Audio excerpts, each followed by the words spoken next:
Koniec wieku XVIII przyniósł Rzeczypospolitej utratę niepodległości i terenów przez nią zajmowanych na rzecz trzech zaborców – Rosji, Prus oraz Austrii. Wiązało się to z wieloma czynnikami, tak zewnętrznymi, jak również wewnętrznymi. Rzeczpospolita po XVII wieku pełnym wojen, zmian politycznych, ustrojowych i administracyjnych stawała się coraz słabsza. Konflikty ze Szwecją, Imperium Osmańskim, Rosją, a także problemy wewnętrzne, jak w przypadku zbrojnego powstania kozaków pod wodzą Bogdana Chmielnickiego oraz coraz większa władza szlachty doprowadziły z czasem do znacznego osłabienia Rzeczpospolitej na arenie międzynarodowej. Również wiek XVIII rozpoczął się niekorzystnie dla kraju. Wielka wojna północna, zmiany na polskim tronie i ciągłe wtrącanie się państw ościennych, szczególnie Rosji, w wewnętrzne sprawy Polski sprawiły, że kulminacja słabości kraju miała miejsce za panowania Stanisława II Augusta Poniatowskiego. W efekcie to wówczas dokonano rozbiorów Polski. W jaki sposób doprowadzono do cesji terytoriów przy pierwszym i drugim rozbiorze na rzecz trzech ościennych mocarstw? Nim doszło do podziału terytorium Rzeczypospolitej między zaborców, podjęto kilka prób wdrożenia reform, które miały za zadanie naprawić, a w konsekwencji uratować kraj. Po pierwsze dokonano lustracji królewszczyzn, czyli oględzin, kontroli i spisu dóbr, dzięki czemu uzyskano znaczne dochody. Nastąpiło również otwarcie mennicy państwowej, co przełożyło się na polepszenie stosunków monetarnych. Wiele zmian zainicjowano także w wojsku. Przede wszystkim ograniczono władzę hetmańską, powiększono budżet wojskowy, zmieniono regulaminy dla dragonii, kawalerii oraz piechoty, a także podniesiono poziom dyscypliny i wykształcenia fachowego. Ponadto dużą wagę przykładano do szkolenia oficerów, którzy mieli łączyć wiedzę wojskową z obywatelską, patriotyczną postawą. Wszystkie te reformy, które starano się wdrożyć w latach 60. XVIII wieku, miały na celu uczynienie z Polski nowożytnej monarchii parlamentarnej. To zaś, siłą rzeczy, wzbudzało sprzeciw nie tylko wśród sąsiadów Rzeczypospolitej, ale również wśród przedstawicieli magnackiej opozycji wewnętrznej. Pomimo wszystkich podjętych prób, okazało się, że Polska nie była w stanie prowadzić samodzielnej polityki. Z tego względu Stanisław August Poniatowski podjął próbę utworzenia z kraju rosyjskiego protektoratu, czyli chciał oddać swe panowanie pod opiekę Rosji.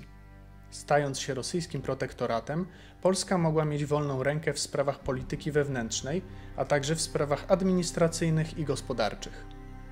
Pomysł ten godził jednak w interesy mocarstw ościennych, takich jak Prusy, które zdecydowanie sprzeciwiały się umocnieniu Rzeczypospolitej, a także w interesy magnaterii oraz społeczeństwa polskiego, które w znakomitej większości prezentowało zdecydowaną postawę antyrosyjską. Skomplikowaną i tak sytuację pogłębiła również interwencja rosyjska oraz zawiązanie Konfederacji w Radomiu.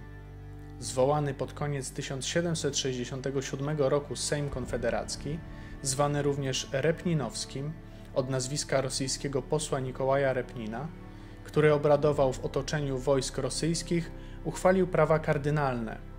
Z najważniejszych należy wymienić m.in. zagwarantowanie wolnej elekcji, liberum veto stosowane do podstawowej działalności ustawodawczej, mniej istotne sprawy miały być nadal rozstrzygane większością głosów. Uchwalono również prawo do wypowiedzenia posłuszeństwa królowi, a także potwierdzenie nadrzędnego stanowiska szlachty w państwie.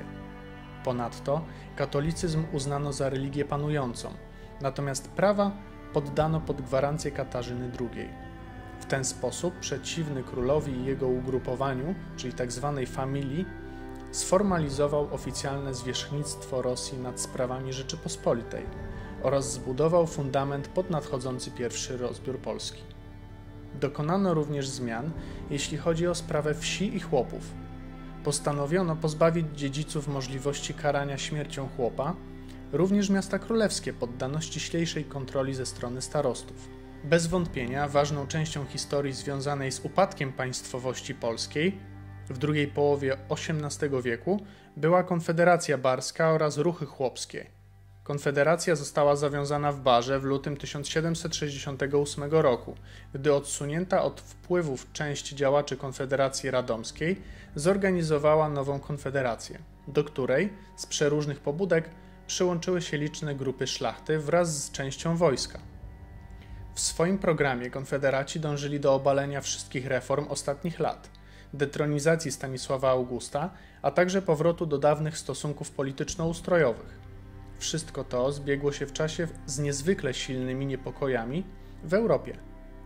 Wiele państw albo było gotowych, albo już szykowało się do wojny. W Polsce zaś, poza wojną konfederacką, zaogniać zaczęła się sprawa chłopska. Na terenie Ukrainy chłopi, ciemiężeni przez szlachtę, byli w trakcie przygotowywania zbrojnego powstania, które ostatecznie wybuchło w 1768 roku pod wodzą Michała Gonty oraz Maksyma Żeleźniaka. W walce oddziały chłopskie zostały wsparte przez kozaków, a także znalazły poparcie wśród duchowieństwa prawosławnego. Przedstawiciele tego ruchu wysunęli kilka postulatów, spośród których wymienić należy dopuszczenie chłopów do udziału w życiu politycznym kraju. W tym samym czasie nasiliły się również pogromy. Ich głównym powodem było podejrzanie części ludności o współpracę ze szlachtą. Ostatecznie walkę z powstańcami podjęły nie tylko królewskie wojska polskie, ale także siły rosyjskie, zaniepokojone możliwością rozlania się ruchów społecznych na większy obszar.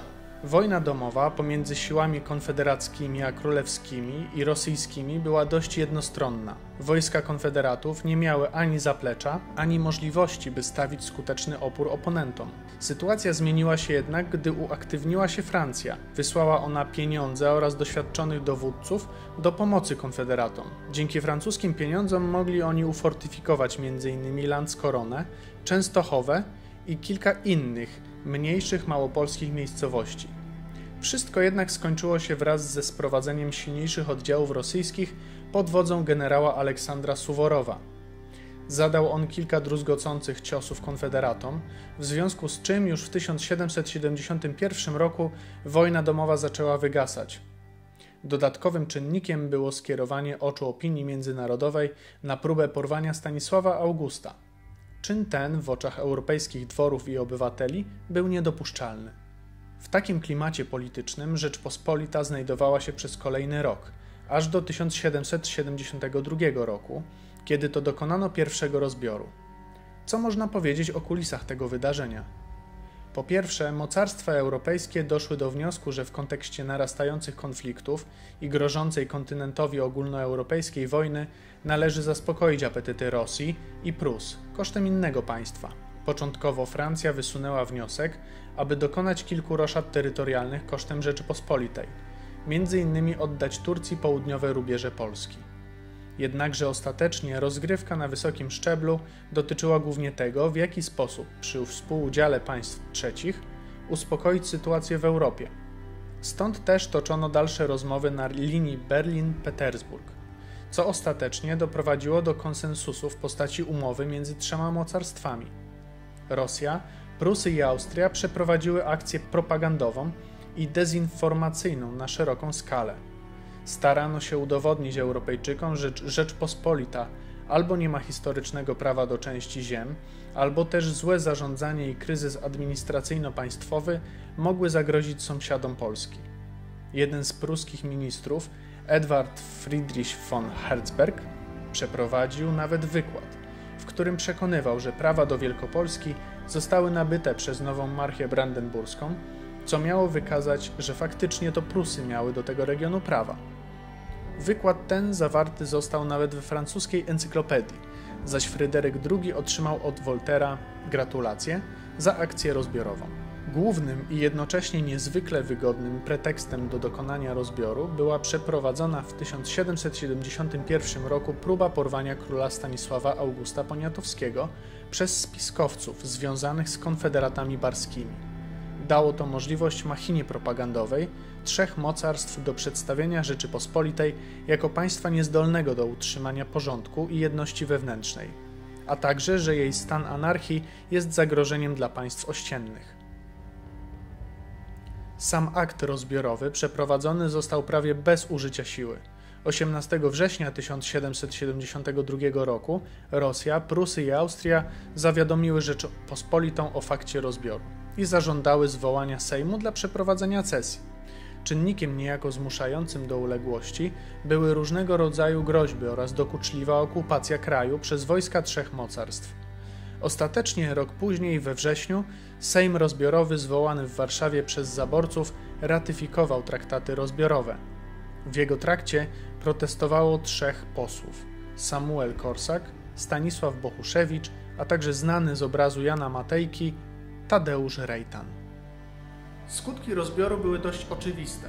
Przede wszystkim Polska i Litwa straciły na rzecz zaborców ponad 211 000 km² terytorium oraz około 4,5 miliona ludności. Ciekawostką jest fakt, że w oczach Rosji pierwszy rozbiór miał zapobiec kolejnym tego typu wydarzeniom. Jednakże, jak wiemy z historii, Polska miała jeszcze dwukrotnie odegrać rolę rezerwuaru, na którym mocarstwa mogły sobie powetować straty z prowadzonych działań wojennych i konfliktów.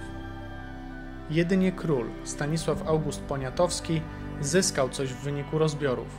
Uzyskał bowiem spłatę swoich długów, a ponadto otrzymał ze wspólnego skarbca zaborców sumę 6 000 dukatów.